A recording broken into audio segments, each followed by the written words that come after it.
Ngayon mga bata, bakit mahalaga natin alagaan ang ating kalikasan? Ako, teacher. Okay, Joanne?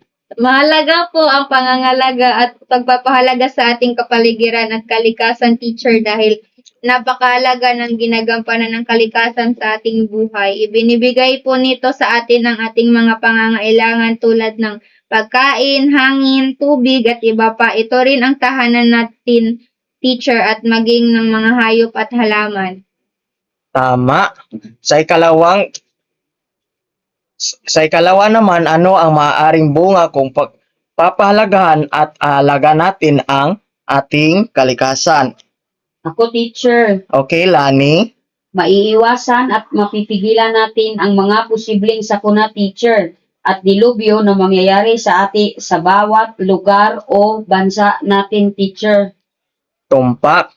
Sa ikatlo naman, bilang mag-aaral, paano mo mapapalagahan ang kalikasan? Ako po, teacher. Okay, Joanne?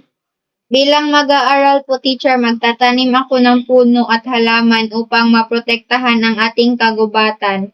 Iiwasan ko rin ang pagtatapon ng mga basura sa ilog, teacher. Tama.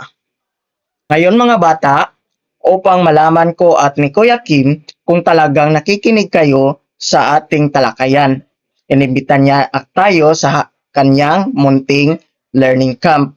Handa na ba kayo mga bata? Opo, teacher. Mayroon tayong 5 center or tent. Sa pagkakataong ito, gusto kong manatili kayo sa inyong grupo. Ang bawat pangkat ay pumili ng isang leader. Ang unang pangkat ay magsisimula sa computer center. Ikalawang pangkat ay magsisimula sa art or activity center. Ang ikatatlong pangkat ay nagsisimula sa journal or writing center. Ang pang-apat na pangkat nagsisimula sa reading center at ang ikalimang pangkat ay nagsisimula sa manipulative center. Bibigyan ko kayo ng wristband na may nakalagay sa pagsusunod ng iba't ibang mga centers na iyong bibisitahin at iyan ang magsisilbing ticket ninyo para makapasok sa iba't ibang centers. Bawat center ay may kaakibat na 5 minuto para gawin nyo ang aktibidad ang bawat aktibidad. Hindi na. Naintindihan ba mga bata? Opo, teacher. Computer center, pakibasa. Itugma mo ako. Buksan ang website na nakapin sa Google Chrome. Ilagay ang numero ng grupo at simulan na ang pagsagot. Itugma ang angkop na sanhi sa bunga nito.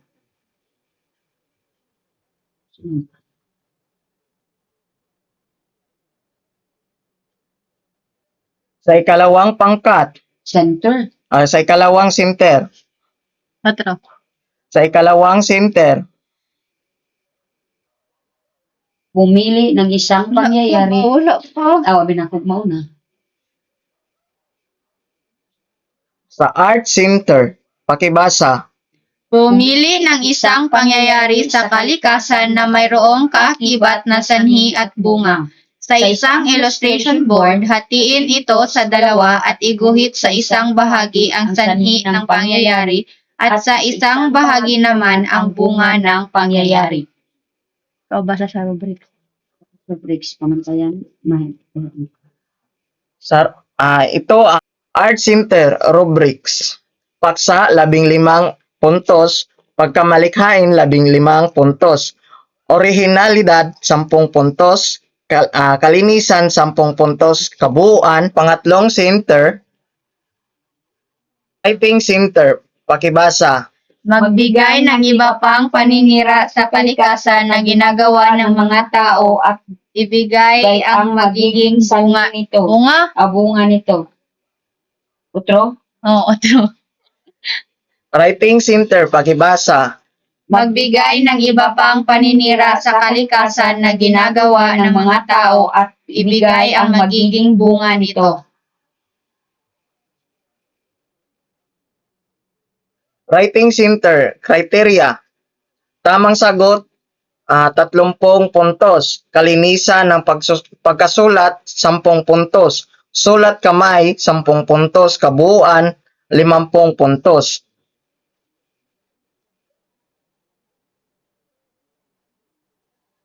Sa pang-apat na center,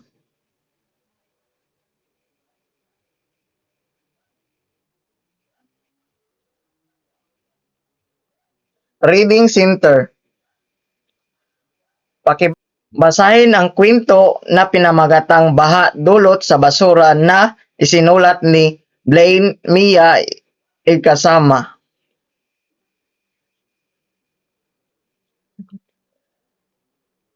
Nasagot. Sa unang tanong, ano ang pagmamalabi sa kalikasan ang ginagawa ni Henry sa nabasang kwento? Ikalawang tanong, ano ang naging bunga ng pagmamalabis na ginagawa ni Henry sa kwento? Sa ikatlong tanong, ano ang maaari mong gawin para mapigilan ang bunga ng pangyayari na ito? Sa ikalimang center,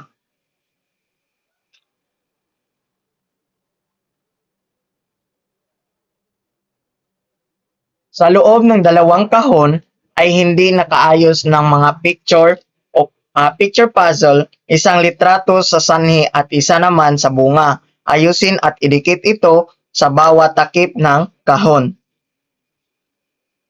Criteria. Tamang pagsasaayos, 20 puntos. Kooperasyon, 15 puntos. Malinis na paggawa, 15 puntos. Kabuuan, 50 puntos. Ngayon mga bata, kung meron kayong natutunan sa ating talakayan, meron po tayong pagsusulit na ating gagawin. Bibigyan ko kayo ng 10 segundo sa bawat tanong. Ba't ito? At ito ay isulat sa sagutang papel.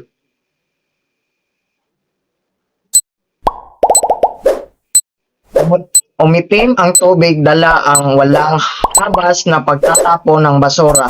Ito ba ay is or B?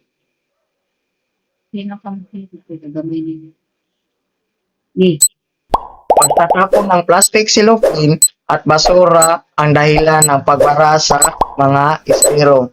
Ito ba ay is or B? Ang ason mula sa mga pabrika ang pumatay sa mga isdang naninirahan sa ilog, dagat at lawa. Ito ba ay is or B?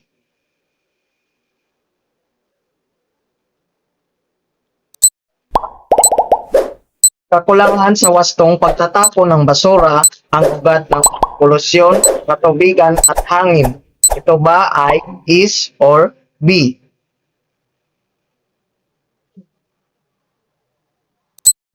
Ang problema sa pagpabahay ay nagpapalala sa polusyon sa isang lugar.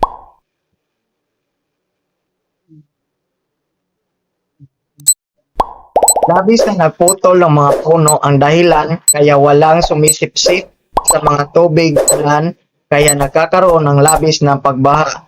Ito ba ay is or B?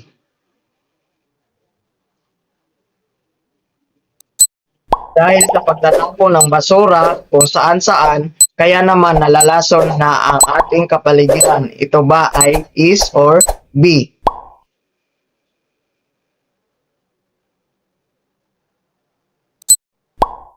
Nalalason ng mga isda sa dagat at nagkakaroon ng mga baha dahil sa walang disiplinang pagtatapon ng basura kung saan-saan. Ito ba ay is or B?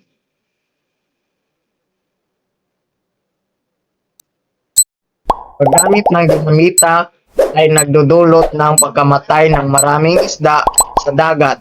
Ito ba ay is or B?